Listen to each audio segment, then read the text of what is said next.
Yeah. We now have the last panel discussion, and the ones of you who did not get a microphone yet, can you please have a microphone on also, yeah? And otherwise, please come up here.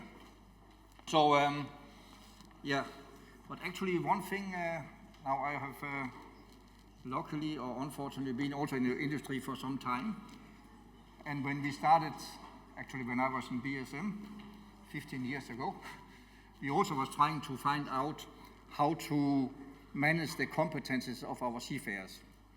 And the problem we had that actually, I don't know how the strategies developed after that, but we had all the appraisal reports for the seafarers, and we tried to close the gaps by training. But the problem that time was there were no electronic tools where you could easily connect the lack of competencies to training and measure it. And that's maybe the good thing today, that companies like Maritime Trainer comes with tools who can really do this. Because one thing is to provide the training, the other thing is, of course, to find the right training and also to monitor the efficiency. And now, is it, yeah. So we just take a two. Before you start with the other, just to add also something. As you have seen on the calendar in my introduction speech before, we are repeating this conference in Hamburg on the 9th of September. So if any one of you is interested to participate, either as speaker, as panelist, as moderator, as sponsor, please contact me after the conference. Thank you.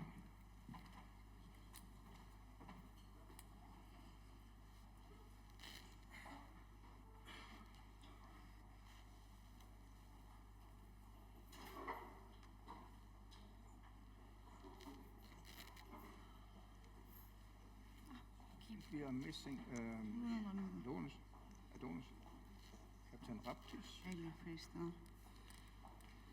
Adonis, we are missing Captain Raptis.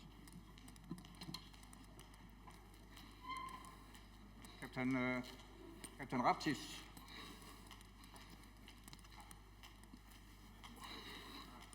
Anyway, we will move a little bit so it doesn't. So yes, you take one seat here, and then it looks better. So, yes, I think maybe just a short introduction. Everybody we are sitting below our sign here, so if you want to know more about us, you can look on LinkedIn, I guess. But just maybe a short introduction who you are, yeah? Okay. My name is Theophanous. I'm the Managing Director of BSM Hellas. So, thanks for the invitation, Adonis. Yeah. So, for those that don't know BSM, we are a ship management company. We have 670 ships under management. We are considered one of the top 5 third-party managers in the world. Here in Greece, I'm very proud to say that we have completed 20 years this year in Greece. We are one of the first companies, third-party companies, who opened an office here in Greece. We have the 20 years anniversary party recently. And I'm really proud to say that we are becoming the biggest third-party manager in LNGs, and this is from our office here in Greece. So, thanks a lot. So, hello everyone. I'm Vasiliki Ketse. I work for Dorian LPG as an Alt.DPA CSO and the HSEQ Superintendent. We are operating LPG vessels and tanker. And I'm very happy to be here, especially this day, giving me the opportunity, the Day of the Seafarer. Thank you very much. Thank you. My name is Aashish Puri, and I'm working as the Chief Revenue Officer at Maritime Trainer. At Maritime Trainer, we are mainly focused on the learning and development and human capital management of seafarers.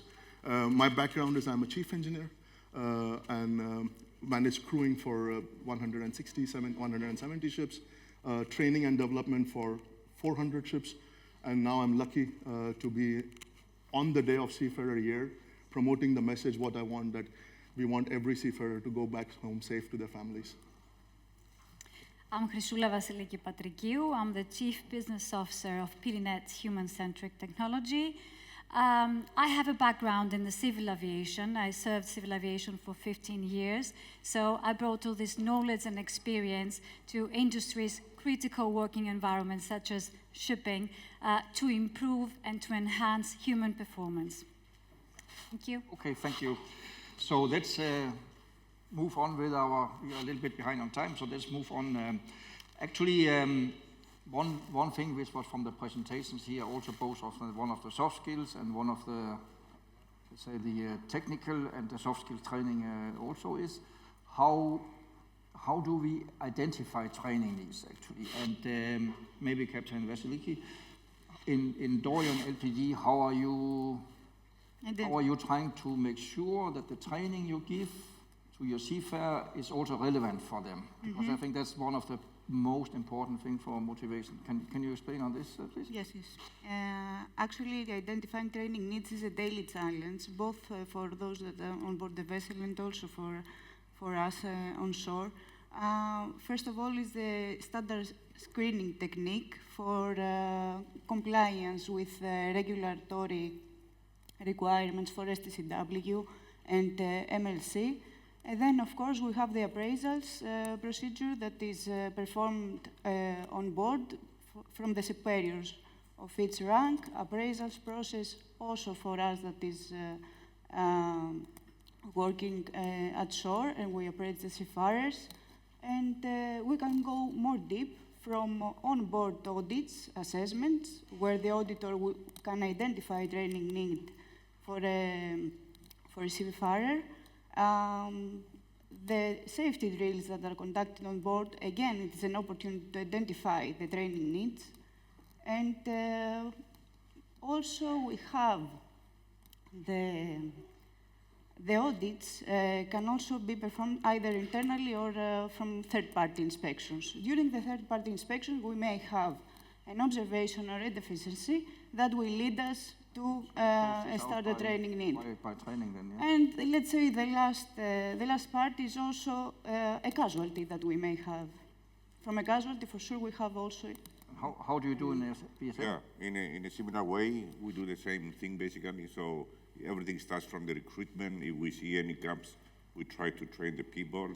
Then anything that comes from the ships, from the captain, chief engineer, recommendations for training. Of course, from the incidents happening in our fleet and also outside the fleet. You have incidents? Of course we have incidents. Everybody has incidents. So we have ships, we don't have trains, like Tembi. So, yes, and what we do, through the appraisers, of course, the leading officers on board the ship, they come with proposals. And when we visit the ships, from TSIs, MSIs, the technical superintendents, the marine superintendents, the management as well, the managers that are visiting the ships, they come back and then they come with proposals in case we see something that is going wrong or we need to improve. So, of course, is as I said, the appraisal. And I think more or less, yes, we do the same like in the industry. When we, we have two training providers here, and actually I noticed one thing over the last years, it's no longer training providers. Actually, training providers already comes into the selection process, yeah? The assessment process, and try to identify needs and so on. And so how from Vasiliki also, how do you, let's say I'm a shipping company, I realize now I need already at the starting point to try to assess my people. How do you suggest, how should I start, so to say? Select.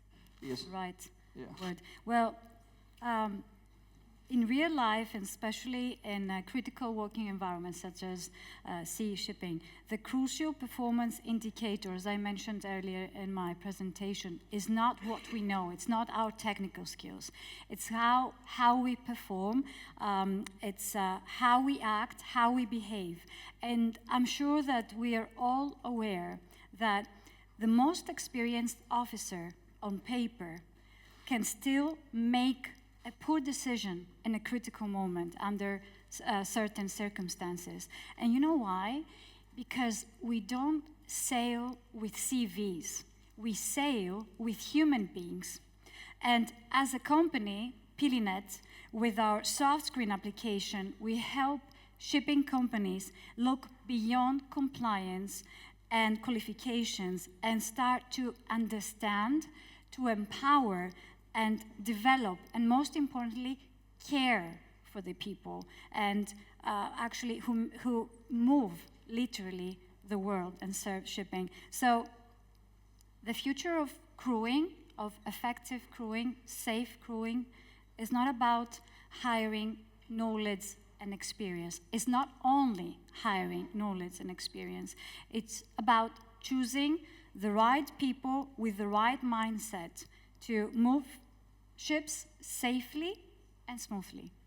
Okay, and this is the one you started, and I see, how do you think the measurement of this should be when you get the people inside the system and so on? How do you suggest to measure the efficiency of training? So this is always a very tough question, right? Because many a times this has been asked also by the if you're reporting directly to the ship owner. Normally, they are like, when you are asking for a budget for training, it's like, what's the ROI on this, right? This is a simple term in finance, we all are in shipping, we know finances. What's the ROI of training? So the ROI of training cannot be measured only in a silo, right, as I said. So I think the benefit is, I can talk about my experience at Maersk. I was working for Maersk for 20 years. We at Maersk have done various measurements on vessels, on different types of trainings that were done for a group of vessels, and certain other vessels was not done. The results were measured over a period of 3 years, because it's very difficult to just do the training and say, okay, I'm not seeing any results. That's the most common thing that I hear also in the industry. We did the training, but we don't see any operational efficiency. It doesn't happen overnight, right? It's a process. We are on this journey, but we could see a clear difference. So the measurement of this is, there are different factors that were measured. You need to measure the safety performance, the operational efficiency, and the others. And I'm not saying that training is the only factor that will impact that, right? But training is one of the key factors that will have an impact on this. Of course, the other factors do incorporate, right? The experience of the crew, the well-being, the motivation, et cetera, et cetera. But underlying factor here is that training is one of the key factors that improves. And if you can use that as an investment and think about the return, then that investment is actually pretty small. When you look at it, if you save 100 tons of fuel, what's the cost of training for that vessel, right? So this is the kind of correlation or comparison we need to also look at. Because why I'm after this efficiency of training is because in my company, Danica, we 1 time per year make a crew survey. And one of the questions in this, we are in contact with 65,000 applicants. And one of the questions in this survey is actually, did you receive any training from your company last year? No, I cannot remember how many did, but one note is actually, there's a grade. So one question is, did you receive any training? Yeah, and only 10% say it was extremely useful. And actually 52% say it was somewhat useful, means 38% says it was waste of time. And when I'm thinking about, okay, everybody understands this training, we must do, but 38%, the receiver of the training think it is, and just a little bit additional here, but it's a lot of wasted money and time for the seafarers, time and money and all this. Do you in BSM try to, how do you motivate your crew to participate in the training? First of all, we have an open communication, a very transparent communication with our seafarers. We do a number of fleet leaders meetings where we invite all the officers, juniors, and the lead staff. We do webcasts with our ships on a monthly basis. So we invite all our ships in groups, of course, and then we have open discussions, and we encourage them to come with proposals, innovative ideas. We have a speaking up policy, so if they need something, they come to us. If they don't like something to complain, they are free to complain, and then we accept all this with a very open mind. And I think that people that they do not invest in training, and they're in the wrong part of the world. So from our side, we train the people. Sometimes they accuse us, or they tell me that, look, you spend so much time and money for training, and then the people, they might go. Yes. So, and what I always say is that I prefer to have trained people on my ships and then free to go than having people on board my ships that they do not receive any training. Yes. And the best way for somebody to understand is to have an accident, and then they can see the cost Of the not trained people. of not training But people. that's what you say there. This is actually one of the problem in our industry also, yeah? There are companies who's doing everything well, doing all the training, yeah? And at the end, there are two ways that you can have competent crew on board. Training them or stealing them from somebody else who's training by paying more. Yeah, that's true. And unfortunately, in our industry, there's a huge group who see rates and say, this guy, he was working in the BSM, he had a good training, shook, let's get him. So that is. Yeah, and honestly, I can understand that because, I mean, we are a huge company. We have 1,000 people. Yes. We have 6 training schools Yes. where we train our people. By the way, today we have the opening of our new marine training school in Ghana. Yeah. So as a group, we decided that Theophanis is good to recruit people, ex-Soviet countries, East European. But now I think we need to invest in Africa as well. Yes. And I think it's an opportunity for all of us. So what do you do? Same question in Dorian. How do you try to keep your crew and how do you motivate them to be in the training? First of all, we have an excellent crew department that is also here today that monitors the days of the leave for each seafarer and what is required to be done during their leave, always trying to maintain it to the lowest, let's say, possible in order not to spend so many days of their leave with trainings. Yes. Of course, all the trainings are compensated as leave days, and they have also, we are also using an ERP that is related with crew department needs that actually maps the training with its rank. By this way, they also have feedback from each seafarer on the training and assessment through the surveys, again trying to minimize the surveys to avoid fatigue survey, because it is also an issue when having a lot of surveys with the crew. And apart from this, we also have arranged this year group focused discussion, either virtual or in the home country of its seafarer, where with the practices of multicultural and different ranks, we get the feedback from their assessment that they are doing in the training that we provide. How do you, in BSM, do they also, when they attend training in their vacation, how we remunerate it? Or? We have the seafarers portal, first of all, Yes. where we have, for e-learning, people can do their training on board the ship, Yes. also ashore when they are on vacation, whenever they have free time. So, and a part of that, we have Mintra, e-learning on board our ships. Yes. And of course, as I mentioned earlier, we have 6 maritime training schools where we do a lot of training. But that, I in-house think that's training. also one thing why it's so important that training is valuable for the seafarers, because they actually spend some ships which have not intensive trade. Maybe training can be done on board, but more intensive trading ships it's not possible, and some training can only be done ashore. Yeah? And I think it's important that the training also is of high quality and valuable for the seafarers because they are using their leave period. And I had one of the ships we have, one of the clients we have in crew management actually. One time they called me and said, you know, we have a crew conference, but the crew do not want to come. I said, what is this? Only half not want to come, blah, blah, blah. So I looked at this and the 5 days conference, large programs with speakers from the P&I clubs and so on, crew not paid for it, yeah, at least basic wages maybe. And I said to this guy, to the owner, say, okay, if you can get your superintendents who has to attend to spend 5 days of their summer holidays for free, then I will convince the crew to come too. Oh, you have a point. To be honest with you, as PSM, we don't pay anything, but we manage to convince our seafarers to attend all these trainings, yes. So moving on a little bit, compliance training is one thing, but in your training is also the soft skills, yeah. Yes.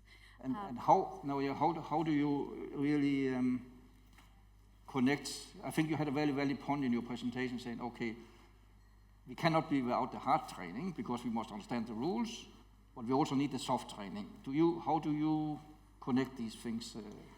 First of all, personally, I don't really like the term training. I prefer learning and development, but yes, because training reflects to compliance. So compliance training is essential because it sets the framework by teaching the rules, the procedures, and regulations.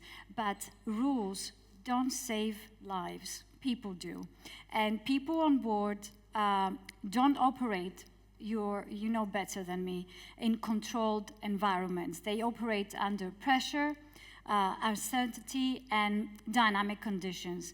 We need to stop confusing training with transformation and learning and development to bring the change in crew performance.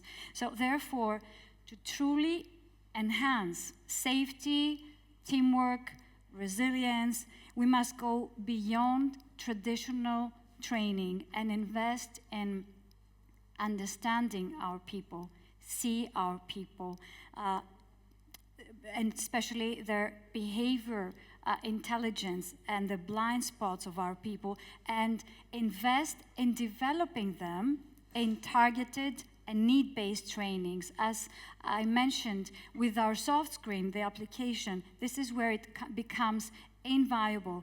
By measuring behavior indicators and soft skills, it provides clear, actionable data into how crew members think, react, communicate, behave, and collaborate.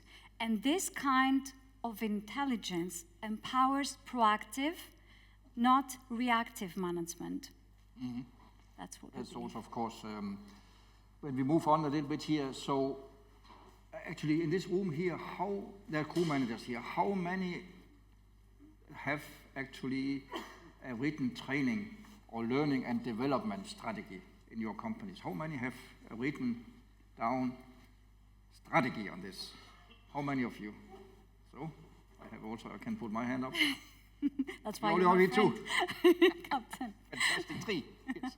See, everybody say training is important. Yeah, you have also, of course. Yeah, and you have also. Yeah.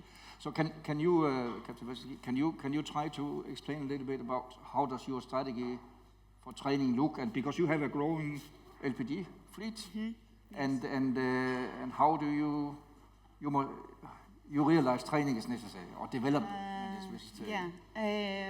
We are actually investing on new technology, and we are taking advantage of the use of the mobile phone.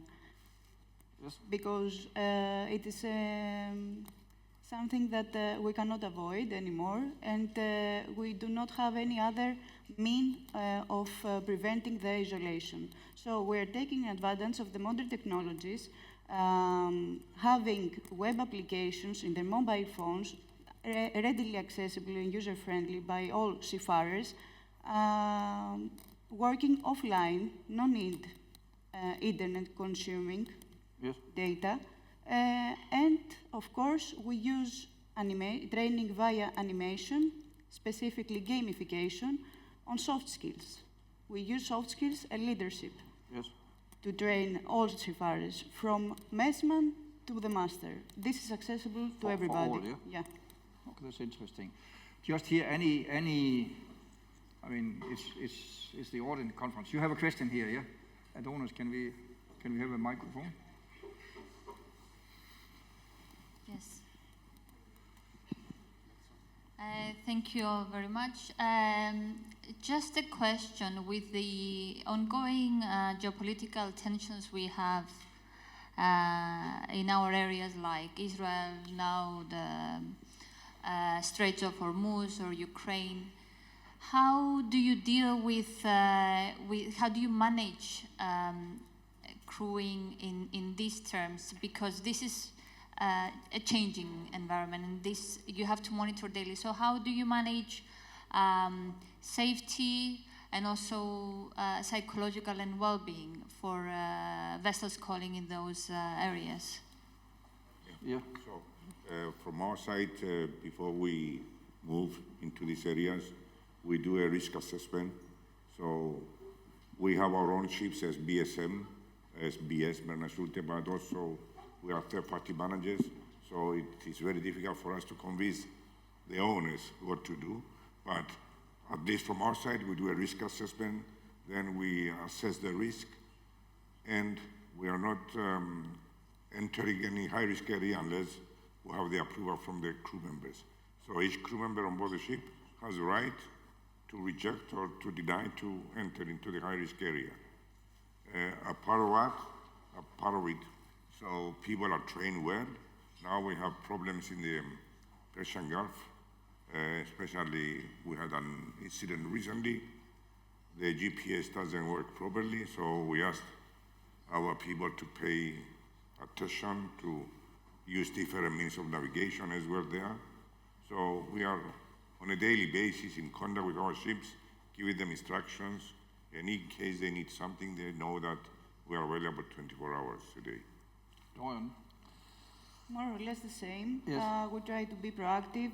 From our side, not only now, also during, before with Houthis, we banned the transits. We do not do any transits from Red Sea, and the same goes for Arabian Gulf until the case is solved. Okay. But of course, we have risk assessment, we have procedures, we have guidances related either with cyber security and security, more specifically.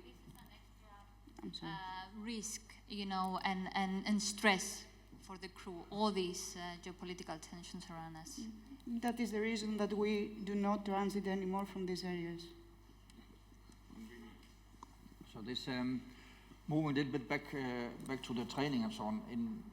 We talked about a little bit about the strategies and so on, but so nobody have a strategy here. So, but BSM also have a strategy for sure. Yeah. I can tell you what we do as how do we train our people in general. So first of all, as I said, we have the training schools. So we have junior officer courses. So basically, we have cadets.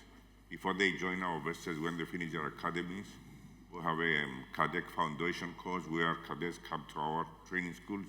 They spend 3 to 6 weeks for training, so we prepare them for the life on board the ships. Then when they join and they are recommended for promotion, before they take over the position of the junior officer, either third officer or fourth engineer, we have another junior officer course is 3 weeks to prepare them to take over their duties as third. And then we have the senior officer course, similarly the same time at our maritime training schools, where we train them to prepare them for the, let's say, chief officer or second engineer position. And then we have the command course when somebody is ready to become a chief engineer or a captain. So the training is...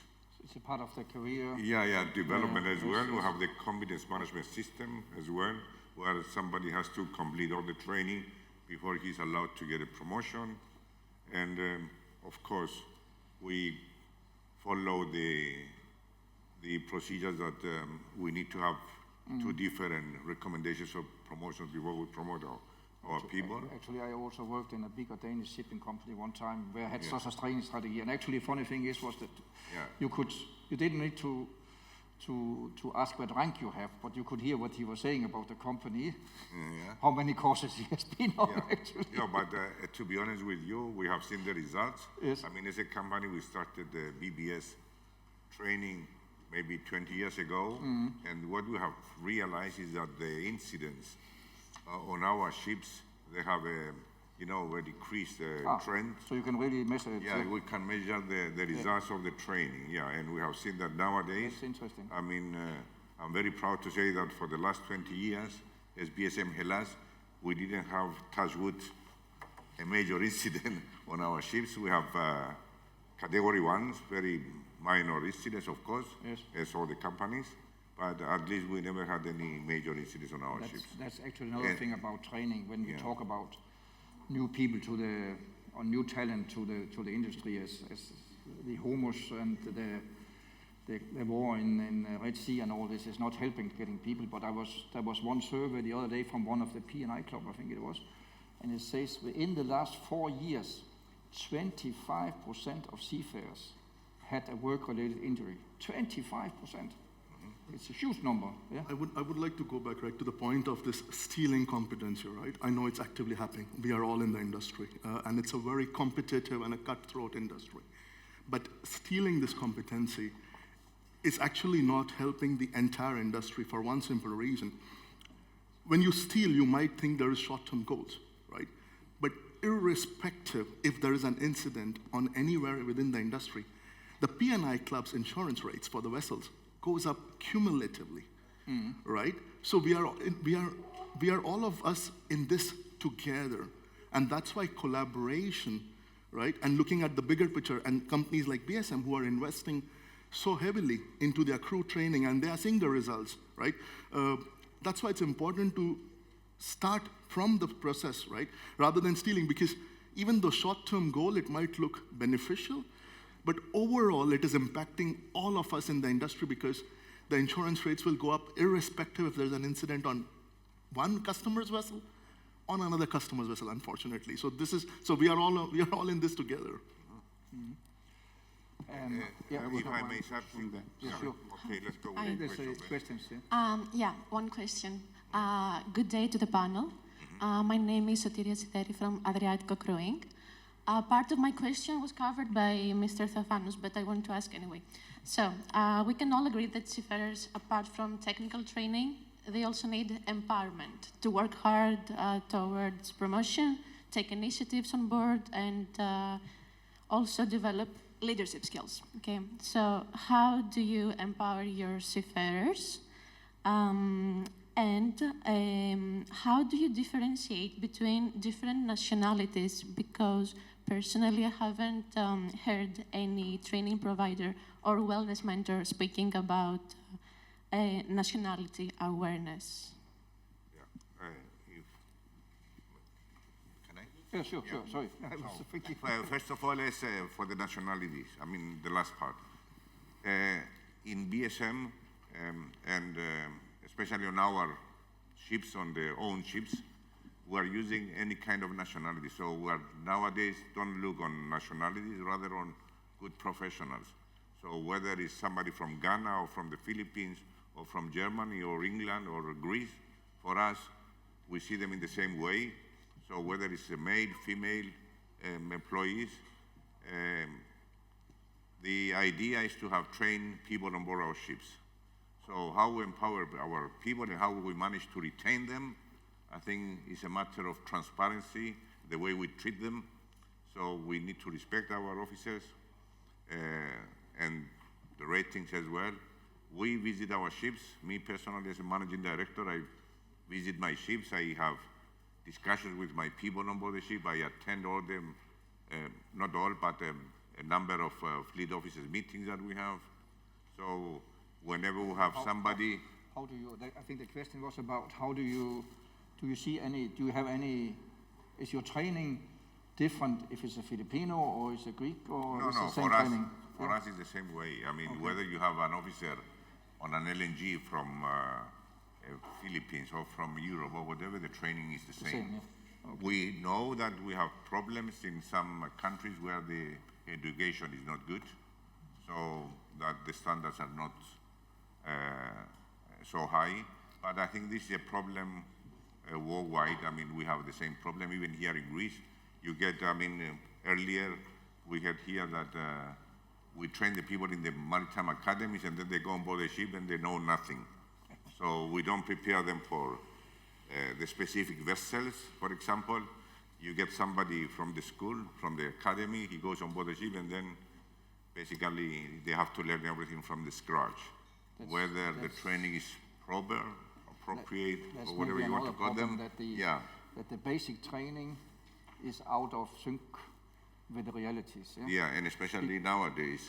But that's a regulatory problem actually, because new technologies are coming, but it takes IMO 10 years to get. I think they just started reviewing the STCW convention, and the target is to be finished in 2035 or something like this. And with all new regulations, people, they need to, I mean, this is of course, we need to train them for the dynamic in the trainings, in the basic training is not far enough.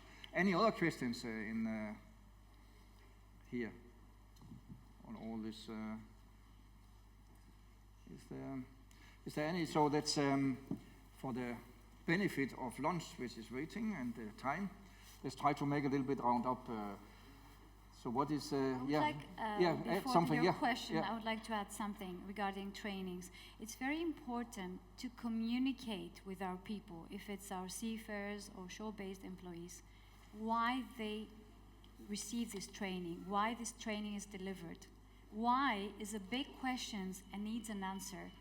And what I mean is that we give training, deliver training, again training, but what's the purpose behind all this? We don't explain, we don't communicate clearly to our people what's the purpose of a training. And I'm not talking about technical, mandatory skills. I'm talking about, learning and development sessions, soft skills, behavioral competencies that, especially for the tanker management shipping companies that they go into tanker inspections, they need to comply with certain elements on soft skills, but people need to get involved, because this is the only way they can commit themselves. No involvement, no commitment. This is a very serious quote, and we need to take it for granted. And if we engage people, if we tell them why and how, show them the vision, share the vision, their mission with the company, then people, it's a human need. They want to feel seen. They want to feel respected. They want to feel trusted. Very important human needs. And only then people, seafarers and shore-based, can contribute consciously, and they commit themselves to organizational performance and excellence. So that's actually, I mean, I have also some in another state. There is some stages of a company. So one, or the history of all this training and what happens, and stages of company development. So first thing is actually something happened. Let's fire the guy and hire a new one. That's the first step. Then we find out the next guy coming, he's as bad as the first one. So then we make a procedure for this, so it doesn't happen again. But it happened again, and then we say, he didn't read the procedure, so let us train him in the procedure. And it still happens. And the last step is in the company is actually when you realize, as you also, your system at the end is, okay, the hard training, of course, we need to be able to read and understand the regulations, but how we apply our knowledge, the soft skills actually, is this. And there is also this example is, I think everybody here, many have been to sea. We have all been together, or we have been working in the office. We have all had to be together with a captain or chief engineer who had all the best world experience. He knew everything. He was 25 years at sea. He tried everything, but he was always acting like an idiot. And all this good knowledge is completely lost. And that is actually the soft skills we come into it. But it is our duty, though, as a company, because you can imagine if a company has a blame culture, then what do you do there? So in BSM, we used to have the no blame culture. Now we changed to just culture, which means that people can do mistakes, and if they don't know something, and of course we have to train them on that, so we don't dismiss them. And of course there is also a way to dismiss somebody if they knowingly bypass, you know, the procedures of the company to cut corners. So as I said, it depends on us working in the office, our approach, how we treat our people, because it's a give and take. So coming back to the end of it here a little bit. So our thing was here to discuss how we can make the balance with the safety compliance and the culture and being positive. So if you start from you, and what's your advice to the audience on how they should balance this? I think we need to realize that we need to re-explore our human nature. We need to become humans again. We are humans, and we are dealing with humans. From the moment we realize it, and we take it not for granted, for a state of mind, it's a mission. We are humans, and we need to act, we need to feel, think, and behave like human beings. I think that's the key for everything, for every kind of relationship, for every kind of connection. Start behave like a human being. What's your advice? From my side, I think all our colleagues here in shipping are very well experienced and knowledgeable. Some of you much, much more than me, so I would like to learn from you. So I wouldn't want to put any advice out there. My only point is if there's any takeaway, just keep that assess, train, and retain motto, and try to apply it in your company the best possible way. That would be my suggestion. I cannot advise anything. So you're suggesting? I believe the main challenge is to provide a healthy environment where everybody feels that is inclusive, and count on this in order to offer the professional growth that it's either crew member or personnel at shore wants to follow a career path that is in their needs. So when we offer this type of environment, I believe that everybody will feel comfortable with expressing either their issues, concerns, or whatever will help us improve and act proactively in order to ensure that the training that we provide, learning, development, whatever is the word, is efficient. Theophanis, Yeah. last word. So my philosophy is that never give instructions, but give accountability to your people. So whether they're on board the ship or in the office, so make them accountable for their duties and trust them. So by saying trust them, doesn't mean that we don't check on them, whether they perform well or not. We do spot checks, and this is the best way. So if people, they feel part of the team and with a good environment, then everything can go smoothly. So something that I have to add on top of that is that from my experience, what I've seen now that we, for the last, let's say 15 years, we run LNGs, is that we have seen a difference on the quality of the officers on board the ships. So we see the LNGs, we are the people, you don't need office staff to run the ships, on the LNGs, whereas on the bulk carriers, you have the lower quality and you have to pay more attention. So, and one of the reasons I believe is the salaries that they get. You pay a captain on the LNGs $25,000. You pay a captain on the bulk carrier only $10,000. Yes. So this is something that... There's an A, B, and a team. A team and a B team. Yeah, correct. Okay, good. Thank you very much to everybody. Yeah, thank you for the audience, for the questions. Thank you.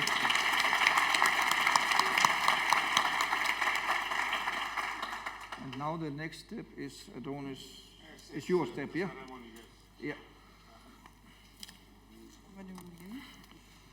We need don't go away, to take the photos here. Okay.